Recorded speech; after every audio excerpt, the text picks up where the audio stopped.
এটা কি করছিস? দেখ এখন যদি হাতে টাকা থাকতো তাহলে হতো টাকার হাওয়া, এখন ফোনে আছে তাই এটাও টাকার হাওয়া।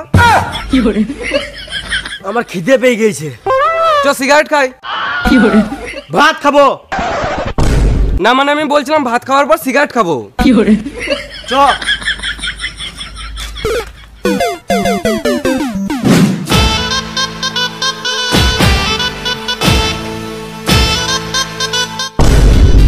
হোটেল অনেক ভিড়, এখানে খাওয়া যাবে না।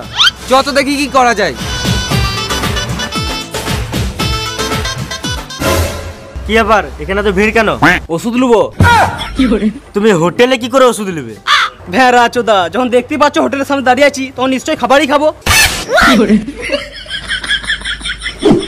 হোটেলওয়ালা মুততে গেছে, খাবার খাবো বলে দাঁড়িয়ে আছে। মামুনি খাবার খাবে, খাবার খাবে